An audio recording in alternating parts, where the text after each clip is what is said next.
that points, he needs to make sure that nobody else that has high points is able to finish the tourney off with that first play. So he will have to go for very gamble strats. Getting into game number 3 now. Tournament's at least halfway in at this point. Unless we go all the way to 8. I'd really love that, but can't bet on it. Title coming in here, like you said, Bebe, is going to be in a really tough position. Primarily starts the tiers, and that's what he's got. I mean, Title is going for a tier because he is the Lagoon player. He always wants to go for tier. He always wants to go for blue buff, and players don't really let tier be a high priority, so he's trying to use that to his advantage as well, too. So he's going for what composition he feels is the most favorable at.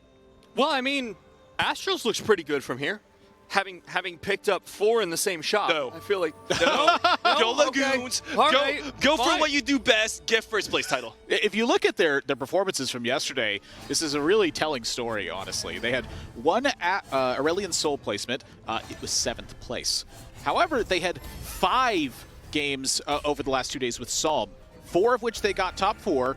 2 of those were first place finishes. They're going for something that's way off the beaten path because that's what they're comfortable with, is having those uncontested lines. And I feel like that's such a good spot to be in right here. Yeah, especially because this lobby, we know what the contested compositions are going to be. So far, they've proven to be Shimmer Scale, Deja, and Jade.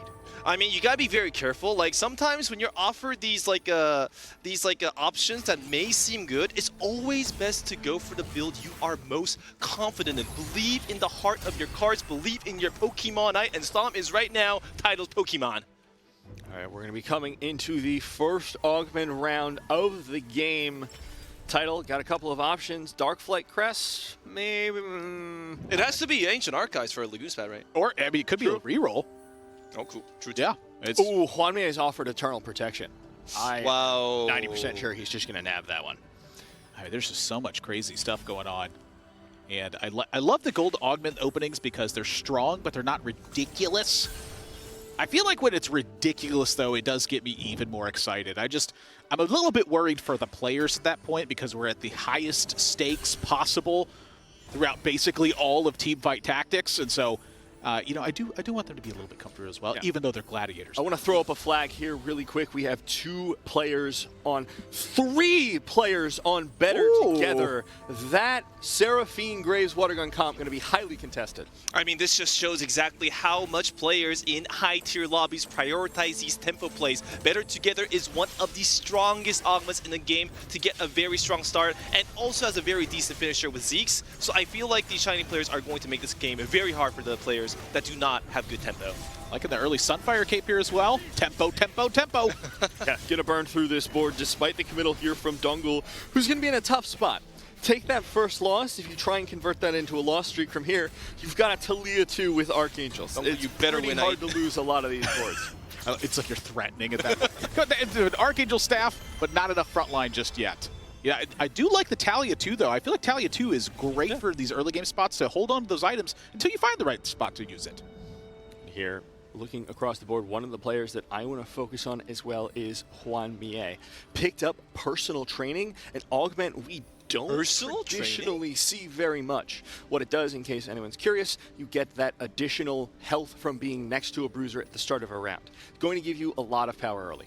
I've seen some of the personal training stuff actually go into the Kaisa reroll comps. This is something I noticed when I was working with Dan, and I watched some of the China VOD reviews that he was doing. It was so strong to just boost it by a massive amount of health at the end. I mean, I really do hope that we can check Juan Mie's build so that we can see exactly what he's going for. Right now, Zunjay is going for a strong start with Sunfire Capes onto his Braum. I don't really know exactly if going for Sunfire Capes was a bit more better or going for Time Resolves was a bit more better. In this case, I feel he just wants Sunfire Capes for the early, like a tempo, plus the bow open so he can build into more diverse damage items. Zunjay maintaining a very strong win streak by taking down the other players.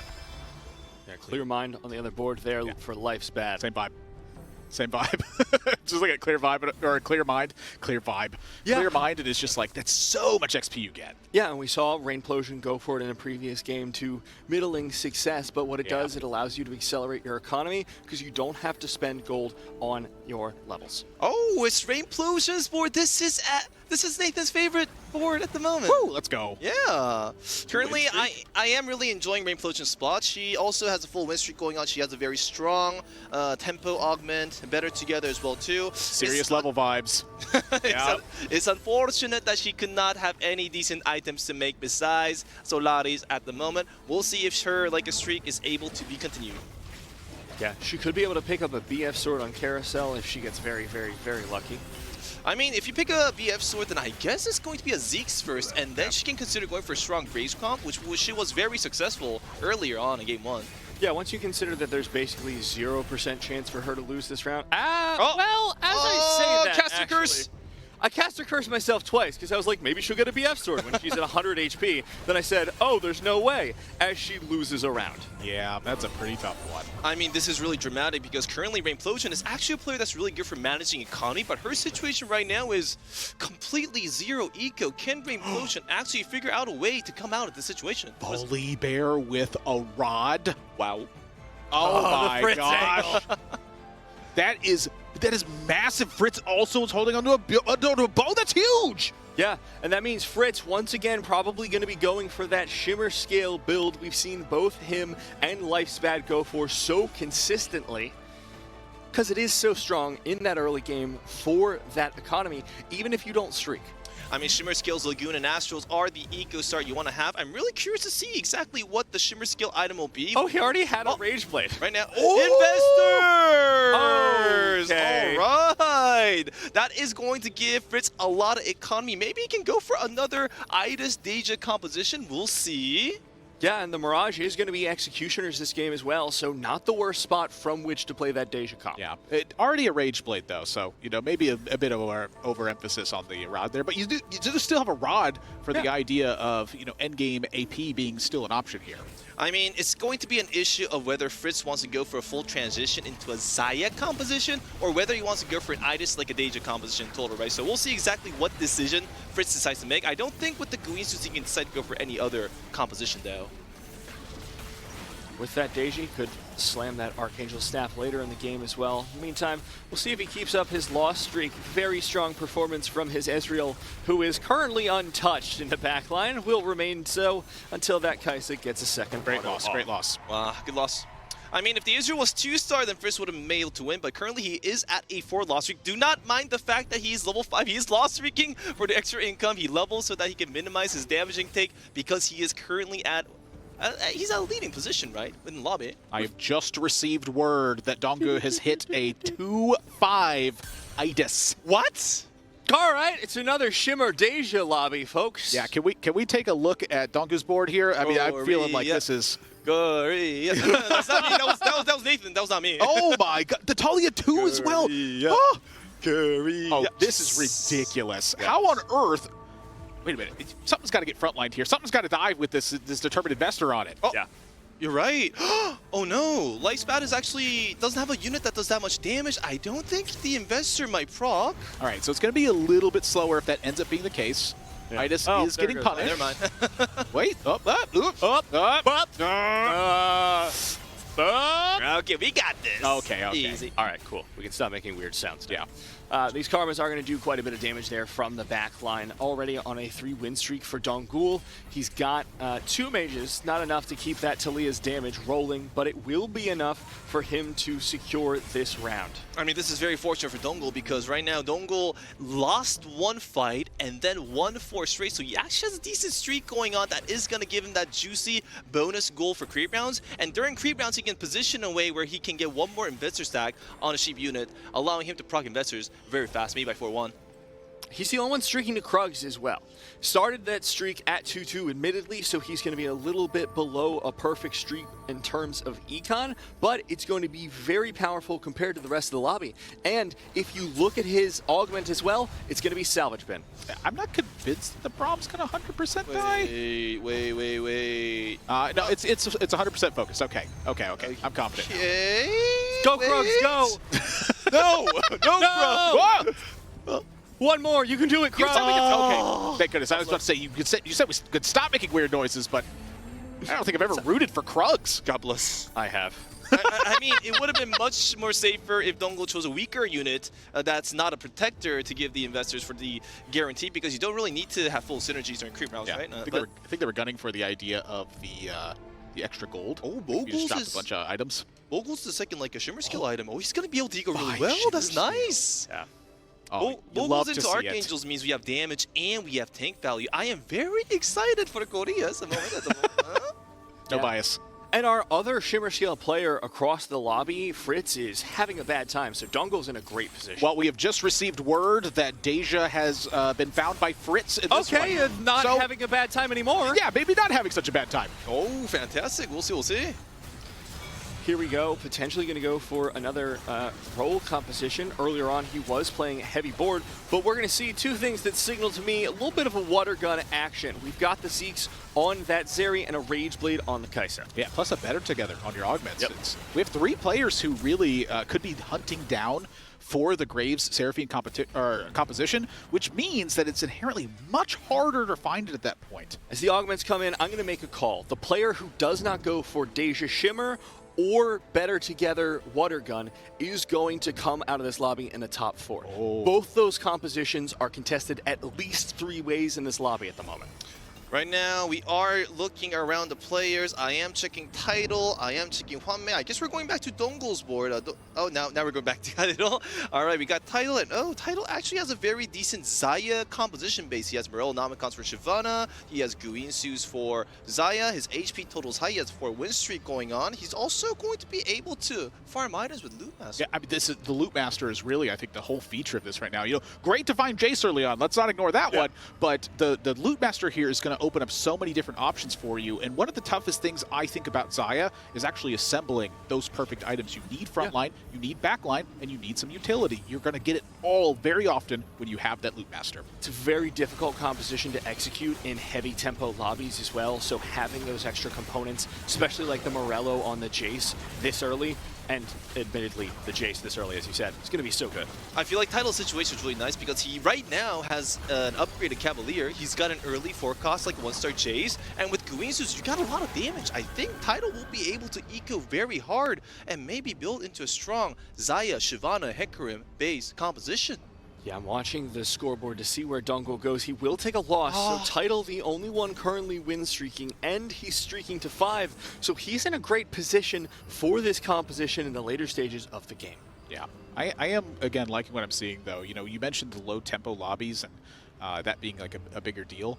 The Silver Augment is such a wonderful find when you're going for the late-game situations. You're like, okay, no one's just stacked to the brim just yet, but there have been a lot of dragons found. I mean, like, we are looking at Fritz's board, and he does have the Deja. He also added his Shimmer skills. How much stacks is that on investors? Is he gonna go for the exact same comp as the Argentinians played in the previous games? Makes sense to me. What is it? How much is stacks? Let's see. Probably Nasus, I think, will be target. 5 stacks? Oh, nicely done. One more round will secure it. Of course, he doesn't have the Itis there, but it's not going to be a problem for him because his backline is going to be rather strong. It's the Shimmer Scale emblem that's really enabling this, too. Sometimes it's so hard to find the Shimmer Scale aspect because if you don't find it early enough, you don't get the payoff of it. You don't get the benefit. You know, at that point, Itis just becomes a strong unit very often. Later in the game, you want to see like needlessly big gem and things like that. They work a lot better. But right now, this is like, it's still a spot where I think it's an enabling factor.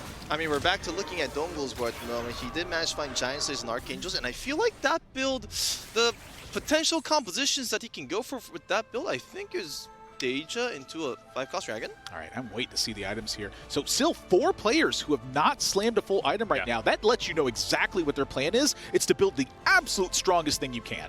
Yeah, but look at these health totals down at the bottom of the board. You're starting from 58, 58, 66.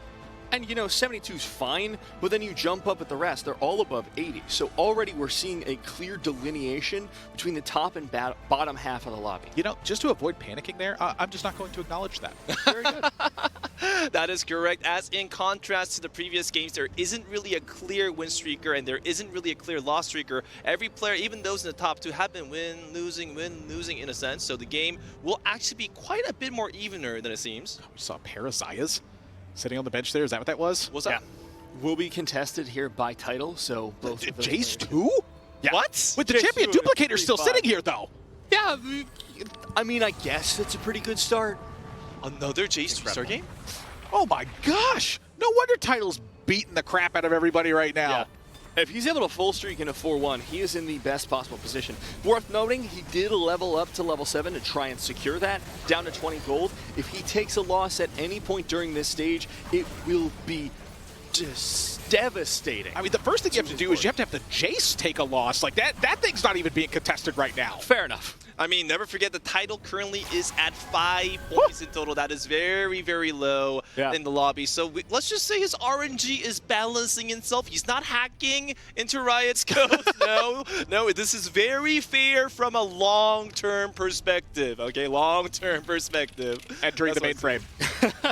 All right, Title is going to keep on holding. He is not offered Zayas, but I definitely think this virus is going to be good enough for him to at least hit level 8. Yeah.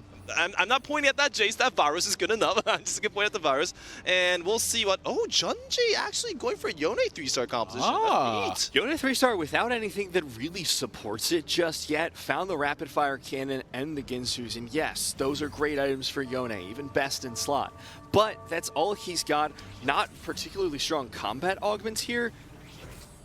Yeah, there's two things I think to highlight about that, which is number one, you have a Pandora's bench, which is going to be finding that faster. You know, it's critical timing for finding that Yone. The second one is that it's on executioners. So when you find somebody at that low health total, you're now getting these major critical strikes. So you kind of have like a natural counter to Guardian.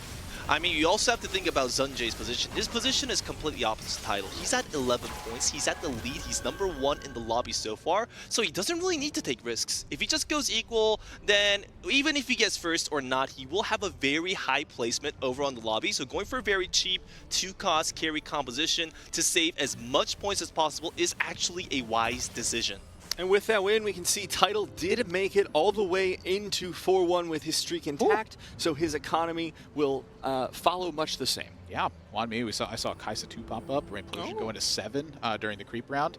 I've been noticing a lot more gold expenditure on the creep rounds as we've gotten into stronger TFT players just in general. Like that skill ceiling is getting tighter and tighter packed, and I just love to see it. That there's so many ingenuitive plays and resourceful plays that players are finding. Wow, this is beautiful. Hwan Mie put Kaisa right in the middle, so that not only will it proc Diamond Hands, you get the most amount of Lagoon stacks because the Wolves attacking Kaisa charges mana as well too. Beautiful position for Hwan Mie right there. Also, just a lot of Kaisas that are sitting here right now. What is that, 7? Yeah. Well, and you called this from like minute 1, Nathan. I said, hey, personal training, and you were like, Kaisa reroll. Yeah, I mean, well, Dan called it like 2 weeks ago.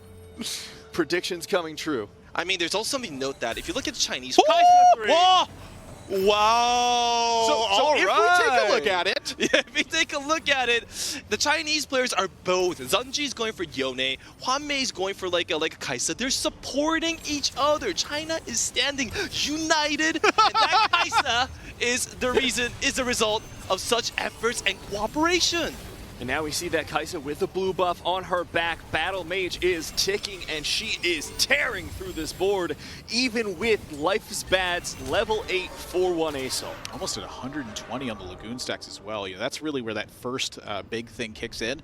You get to a certain point, the Lagoon stacks are just overwhelming. It's like, here you go, here's a bunch of free stuff.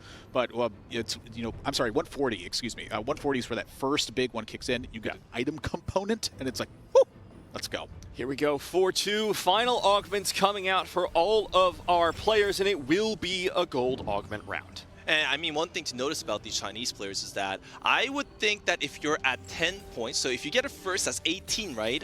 Maybe they will gamble for first or second place, but they're actually still going very safe. They're going for these like a secured, guaranteed composition that they know they'll get a good placement. And oh wait, what is that? Dongul just has so many dragons. Yeah, it's just a lot of dragon bench. I'm seeing so many rerolls across the augments as well here. Nobody is messing around in this one. Everyone feels like they're hunting down a first place finish. Shyvana, one more Shyvana. Come on. Natural Shyvana. Let's go. All right, he's not going to The roll champion any further. duplicator. Oh, true. Everyone's getting one because they're all good Shiver Scaling at Diamond Hands. Also true. Thing's ridiculous. Vogel's Mail gonna probably be popped onto that front line, but we'll see if it's that or the Diamond Hands. Is a Thieves Gloves goes down on the Zoe, and that's gonna be great for her because she rolls a Shojin off the bat. I mean, I feel like the itemization setup is determination that he wants to go for something like Aoshin or like Asol, but I feel like it was better to go for maybe IE and Jewel Gauntlet so that he can maybe prepare for an early Shyvana 2-star because he does have already one Shyvana on the bench, and Shyvana 1-star does not do little damage as well, too. Two things that I want to say about that, which is number one, the Giant Slayer could be better for later on, and then number two is you get the Thieves Gloves because you went for this. So Thieves Gloves, I mean, Zoe's pretty good with Thieves Gloves. You get Locket, you get Zeke's, you get Shojin, all of those items can be beneficial. We did see Rain's board. She's picked up the Grave Seraphine composition, currently second in health, able to beat that board we were so high on just a minute ago. Wow, Reimplosion actually played this really well here. Economy was actually kind of dead at the beginning of the game, but she still kept on building into a clean composition, saved up eco, went for a Graves with quite nice itemizations, has a really good gist. With 3 combat augments as well, too. Reimplosion is actually nailing this game. Yeah. Oh, Dongle with the roll down finds Asol for Dragon board. Nice. Could take the Aoshin for the bench, but then his economy would be even worse. It's the salvage bin. I didn't even That's realize why. that. Well, I mean, you still go for the same things you just built. You just got to rebuild it. Honestly, it looked like a liability here almost. Yeah, that's a very fair point. Didn't really re-roll any items there. Idis not going to be able to survive as the Asol 2 will fall in a second. Celestial Blessing doing a lot. This is the legendary find 5-cost dragons at level 8 and then lose strat. Yeah. A proud TFT tradition.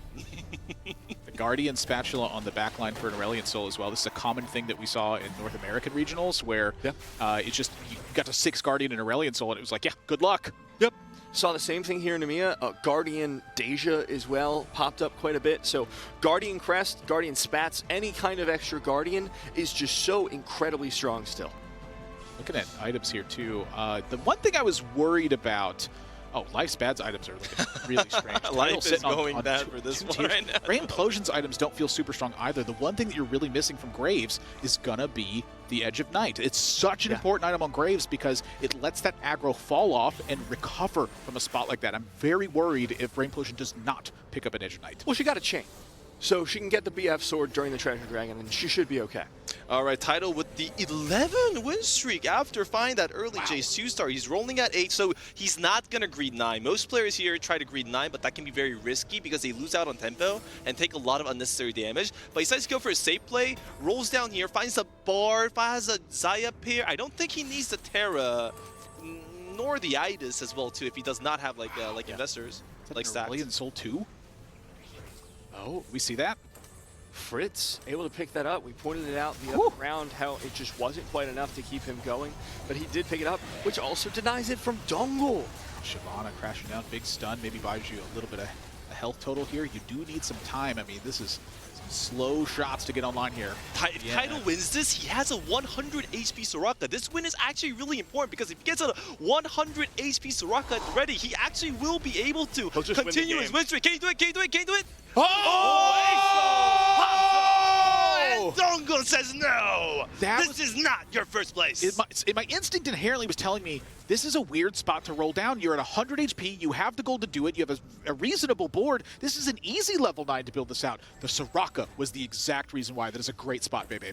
Now we have a triple contested Asol. Our players are magnetically attracted to each other's compositions. I cannot explain it. The wavelength. Well, you had the Deja. I sure did. Nobody else was going the Deja anymore. TFT always offers people the same options. There's never a case where you're offered this, you're offered that. No, everybody gets like a Dejas, everybody gets like Asols. 5 HP remaining here for Life's Bad, running into Dongle's Dragon board. This could be the last breath of our Argentinian player as Asol fires away. Shyvana into his front line, dealing so much damage. Dueling Galaxies in the middle of the field, but no mana generation for Life's Bad. Again, covering the full field. Diamond Hands will proc, and it's one more ultimate from Life's Bad. Gets the Asol low, still alive. The next one should take it, and Idis will finally fall. Life's bad, survives to the dragon. Man, what a fight, what a fight. I also need to mention that Dongle's board there, he could have just sold the items so he can move the items to Terra and put that in the front because that actually does a bit more damage, but still that was a magnificent fight to see for sure.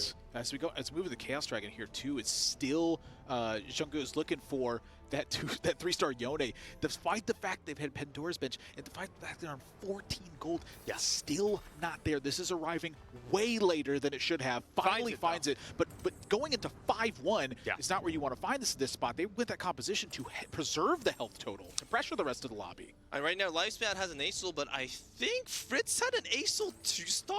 Yeah, these it is triple contested. These Argentinian players are playing a bunch of Acels for sure. That is a front line. Wow. 6 Guardian Diamond Hands in the bank as well. Guardian Jax sounds particularly terrifying to my ears. I don't know about you guys. I mean, the most terrifying thing about this is that this guy has 56 gold with an Acel 2-star. Very true. You know, I was about to say, I'll disagree. I think the Aurelian Soul 2-star is really the most dangerous thing about that. You don't have a glimpse of the 50 gold necessarily, but when you realize that as well, it's like it just goes from horrifying to terrifying to, oh my gosh, how on earth do I do anything? Oh wait, Implosion couldn't find Graves 2-star, unfortunate.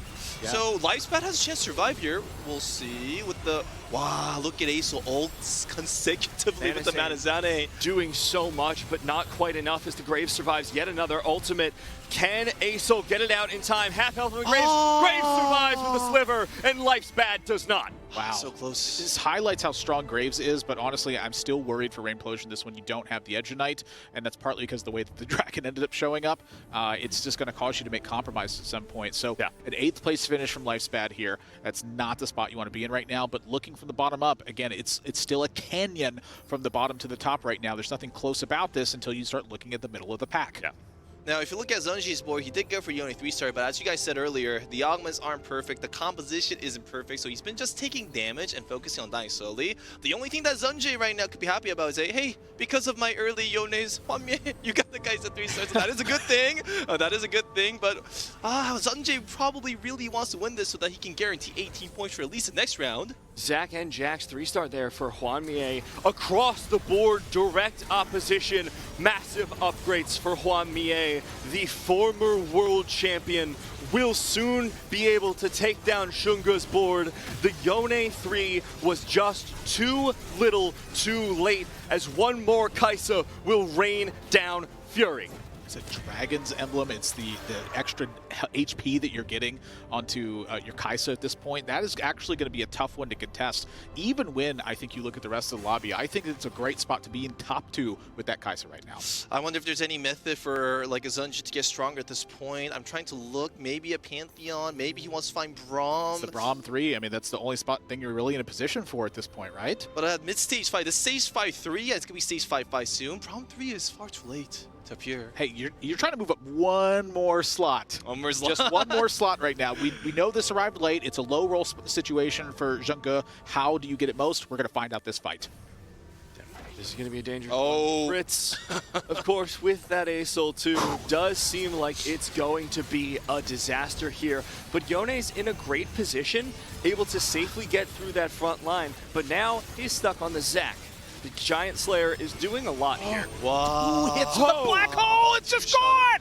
He's gone, and now, unfortunately for Shunga, after such a long journey this game, after so much gold rolled down, he will take that 7th place position. We've got 6 players left on the board.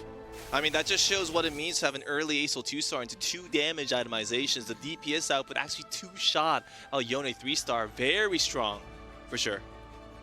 Now, looking at this carousel, there's a lot of options here. I think the Dragon's Claw is going to be underrated. Glad to see Fritz pick that one up. There's so much AP in this lobby. Very surprised that Zephyrs wasn't really that popular amongst bottom players. I guess they're just really struggling to find the key itemizations for the composition to work. Yeah, it's also just like the Zephyr I don't think has been quite as powerful in this set in general. There are moments when it absolutely is ridiculous, but I feel like its small difference hasn't always really been the case. It's a lot better against like Aushin, for instance, than it is against Aurelian Soul. Aurelian Soul is looking for like that 15 to 20 second peak.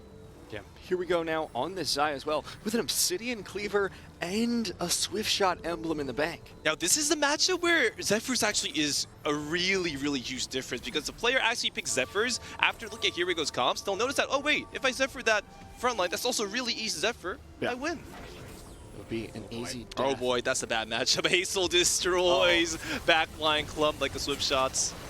Now, Asol starting away at that front line. Zyra gets an ult on every single DPS unit on Here We Go's board. Oh. There goes Asol firing away, uncontested. Zyra, surprisingly, I think, doing the most work out of the team so far. Oh. Asol gets one more ult down, and Fritz's board once again will triumph. Wait, is this gonna be another first for Argentina? It might be. I mean, They're it's looking looking so strong so far on the final day. 6 Guardian Aurelion Soul, you have the Giant Slayer as well to amplify that damage on the units that just inherently high health totals. It feels like it contests the Kaisa that's building up the HP there. It's, you know, it's not much more you can do, I think, to fight that one. You have to break through that front line, and it wasn't able to happen here despite with the Obsidian Cleaver cutting down 60% of the armor. I mean, I guess the only one that maybe has a chance to contest that composition would be Tidal, who was actually in a very favored position during the entire course of the game. He should have a lot of excess economy considering maybe some core cost 3-star tactics, or maybe he'll have a beautiful composition. I'm really curious to see what Tidal's position is right now at the moment. Well, we're going to find out if Here We Go can last. Oh, we're jumping over Title's board. You were just mentioning it. This looks like a relatively important fight as well. Going up against Fritz. So this is a good one here to see if it can test it. Now, the big thing to highlight here is Last Whisper. That's very akin to what we just saw from the Black Cleaver, and the damage just is not stacking up. The Diamond Hands, the Mogu's Mail, it just feels like it's so hard to cut through this comp. The Zaya's not getting picked as much by the Black Hole, which is a big deal. That's going to be related to positioning because it's targeting clumping, but this Idas just feels like it is invincible right now. So now the Black Hole's massive. Zaya takes a big hit, still has some sustain going, but I don't think this is enough. The Idas still looks untouched. The scaling of that damage now, it's way too much. Zaya gets overwhelmed. Yeah. I mean, like, in order for Tidal to win that specific matchup, he needs to add in more Mystic units, and he needs to focus on finding his 4-cost 3-stars, which will be very feasible with his Nico's, I mean, like, Champion Duplicated, apologies, There we go. and like a Lucky Dice, for sure. Yeah, has a lot of options. I think the Shroud's a really good pickup as well, especially as we get into the later stages. You start knowing your opponents. It's going to be really helpful. But God, this guy just needs a Shyvana at this point. It's looking Yeah, 6 Rage Wig is definitely a big upgrade to that one. You do have a healthy amount of gold. The question here is it level 9 or is it target? Always 8. Upgrades? Oh, you always stay at 8 and use that 70 gold in your interest, like inventory, to make sure you find those 4-cost 3-stars. There are multiple options you can find. It will definitely be worth it. Especially because so many people are so far behind in his economy. The only one that matches is Hwanmie. The only person level 9 is Fritz, and he just rolled down to 0. So the rest of the lobby, very likely, is also going to be stuck on level 8. So when does Tidal start going for this if they're not going for it now? He's waiting for Here We Go with the 3 Zayas to die first. So 3 Zayas will go back into the pool, and then he's going to spend every single gold. He can afford to lose. He can afford to take 20 damage here. It's fine. It's just a matter of will Here We Go live or die. That's a great spot for min-maxing. Yeah, and now the Idas, Diamond Hands on the bench once again, runs into Dongul's board. We haven't seen it in a while, but that is a terrifying Shyvana. 3 items, dives into the backline right on the Swift Shots, flaming away, incinerating them. Zaya will survive with the sliver for the time being, but she is not long for this world as everyone on the board catches up. Asol into the back. Shyvana can't find the flame breath, and there's one more Nebula to take down. Here we go. Now that is beautiful news for Tidal and Korea as well, too, of course. Japan and Korea. Tidal will now start rolling his gold. I really want to look at his board to see exactly what he finds, but we're looking at Dongul's board at the moment. This is a level 8, 5-cost 2-star Dragon Tech with the Shyvana 2-star that he got from like a champion, like a duplicator, which he got from the Shimmer Skills. And Tidal. this is it. Roll down. Roll. Find that Zaya. Roll. He's looking very carefully to not make any mistakes. Bar 2-star. Come on, Jace. Come on, one more. One more. Okay.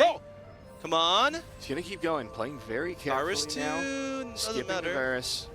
A lot of gold on the bench, baby. He has 3 Jaces left. He has 2 Zayas left. And he still has 16 gold. It's possible. He can do it. Up against a Ghost.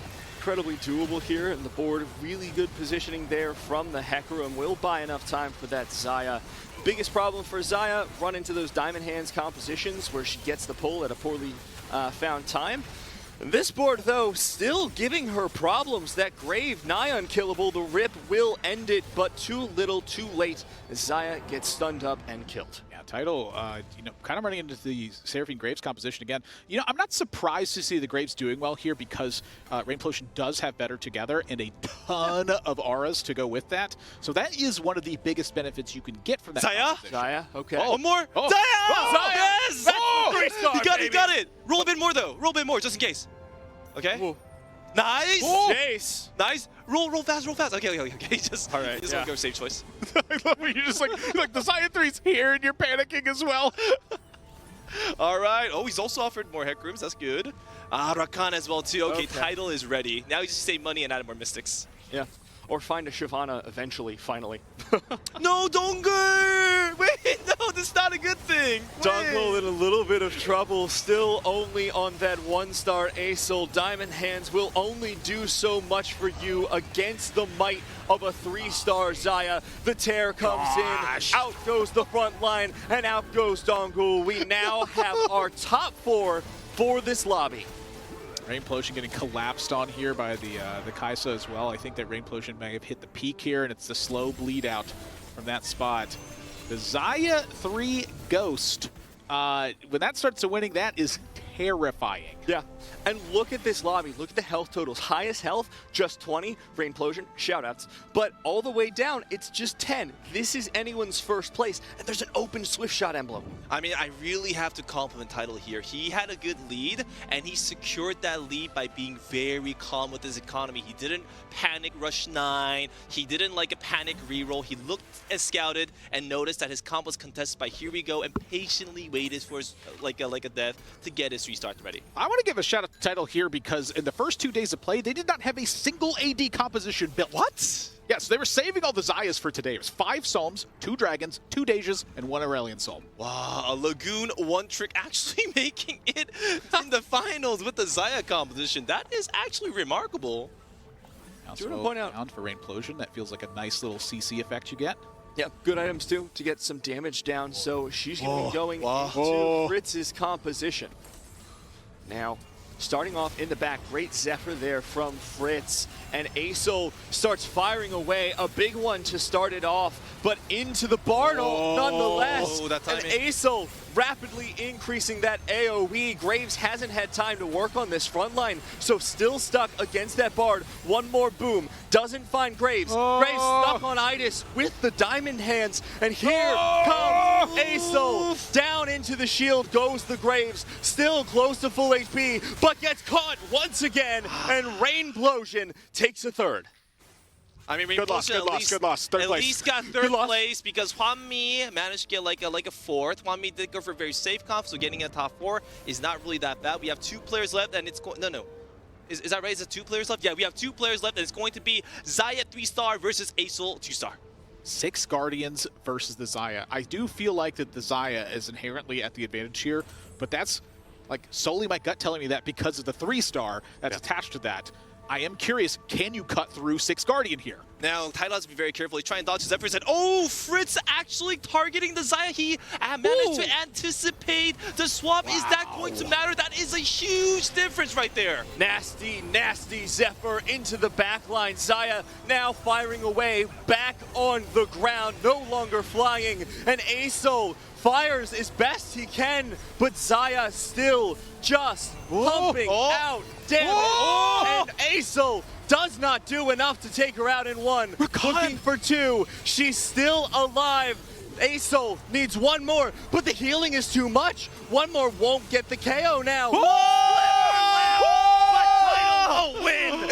Fritz is still in it. That is all the Rakan. Rakan is the MVP of that fight, shutting down that Xayah's attack at such a critical timing. I mean, Fritz, wow, that Zephyr placement, I have to notify it. That Zephyr was the exact reason why Xayah had that few less Guinsu stacks. Xayah did that few less damage and eventually allowed him to win the fight. It's not just because he has Aesol 2-star early, it's because he actually managed to maneuver that perfectly. Great play from Argentina. Wow, that damn. So Let's go. I'm very curious about this now, though. The Zephyr cheese is clearly an important factor to this. Do you ever sell this Recon and find something that has to go into place? Perhaps another Recon about that, because it feels like hitting that Zephyr at the critical moment is manipulated by the fact that it's on your bench sometimes. That is actually a perfect point. In this situation, you always sell your Zephyr hold unit so you can replace and have more options to hit, because he has that item open slot on Bard, he has that item open slot on Seraphine and like Nasus, and that could actually catch him off guard. He doesn't always have to aim after Xayah. He can also aim after units like Hecarim to delay their enemy like a CC as well too. He has multiple options to consider. The Mystics, not as important in the matchup, so that's something to highlight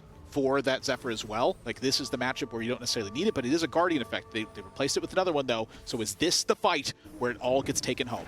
Both corners, Zephyr is ready to be It hit again! Will land It hit right again! onto the Xayah. Last time this one was close. Hecarim finds massive CC, but not onto the Aesol. He starts his first barrage as Xayah rips through the front line once more. Uncontested though in the back. The carries for Fritz will stay alive as Xayah rips through one more unit. Only Idis and Aesol left to take this home for Fritz. And it's not gonna happen! Tidal takes it! Wow. Perfect positioning from Fritz, but Tidal actually managing to take first place back, currently at 5 to now 13 points for Japan. Beautiful.